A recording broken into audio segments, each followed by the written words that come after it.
we tell our design and engineering teams, look, we aren't going to have a lot of product.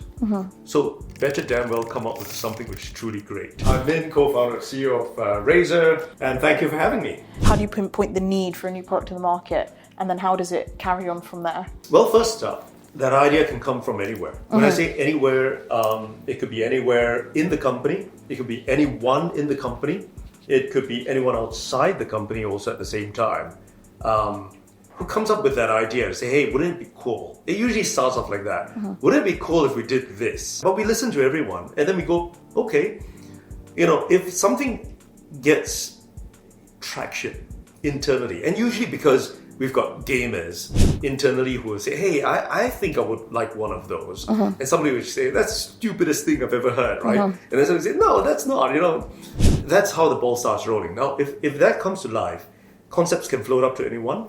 It comes through to the product development team. It can come through the marketing team. Then we start looking at it in greater detail. And when I say product, it's not necessarily just a product for us. Like Razer stores came up as a concept internally too, right? To say, hey, why don't we do Razer stores? Or we've got Axon, which is our dynamic wallpaper, because we wanted to find a way to sync the mega screen in our lobby together with wallpapers and stuff like that. So wouldn't it be cool to be able to do something like that? And once there's traction, we get different people who float it up. I still lead out the product development team. I sit down with the team and we say, okay, that's greenlit. We're going to put some R&D dollars into that. We're going to try that out. Who's passionate about it? And it could be anyone, from anyone in the team. And then we'll create these little core groups of people who then iterate on the product. They will send prototypes across.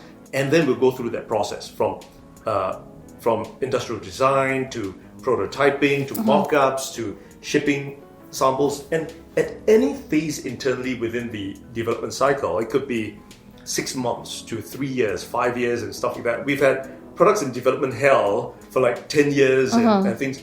It can get killed.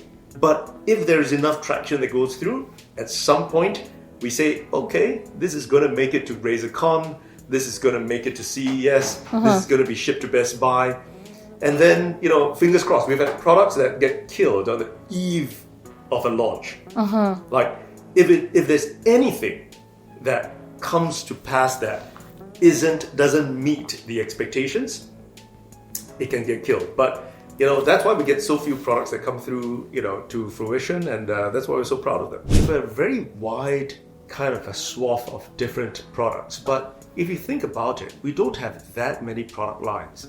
We have about 2 or 3 different major mice product lines. We've got 2 or 3 different major keyboard product lines, which in many other organizations, they would have 20, they would have 50 different kinds of mice. There were 20, 30, 50 different kinds of keyboards. We don't do that. Primarily because we're so focused on saying, look, this is going to be the very best mechanical keyboard. And that's what we do. This is going to be the very best gaming laptop. If you think of our laptops, we've got 3 different kinds of laptops. We've got a 14-inch for those who want it to be really portable. We've got the 18-inch for those who want it to be a desktop replacement. And we've got a 16-inch for the guys who just want it in between, a little bit of power and portability at the same time. That's it. And that's how I think we're so streamlined that we tell our design and engineering teams, look, we aren't going to have a lot of product. So you better damn well come up with something which is truly great, right? You're not going to have a second shot at this. And that's how we look at it. And that's how we come up with the concept first. Then we go into prototyping. And that phase is a very, very painful phase.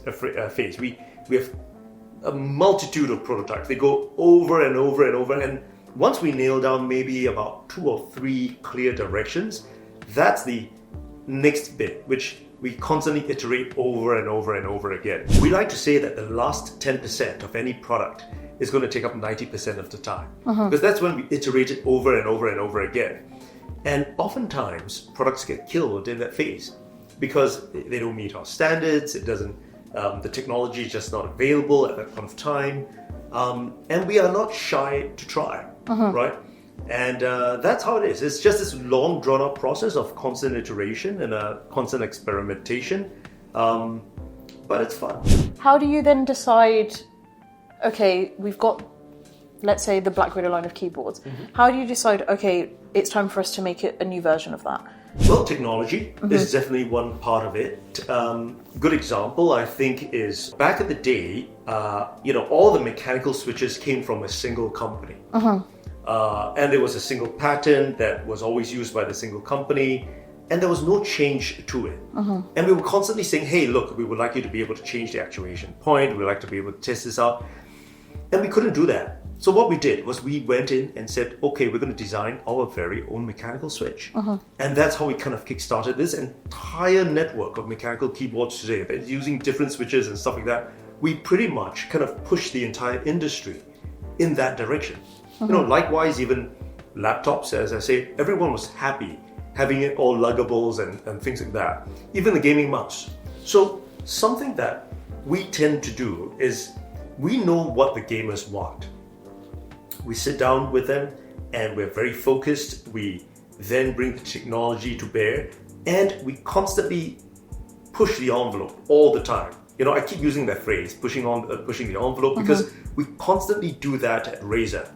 However, on the other end of the spectrum, something I've recently seen we get a lot of critique about is, hey, the Razer blade design has not changed, at least outwardly, for a decade. That is something I'm actually very proud of, because truly iconic design is when you just make the very best design that you can, and if it can be timeless, such that a product of ours 10 years ago, if we take it out and put it out there, still looks fresh and new till today. That is insanely difficult. Now, it's really easy if I want to come up with something that looks cool and fun this generation. But if you look at it 5 years later, you go, oh, that's dated. But the Razer blades, for example, at least on the outward ID perspective, looks clean, it looks relevant, it looks iconic, it looks new.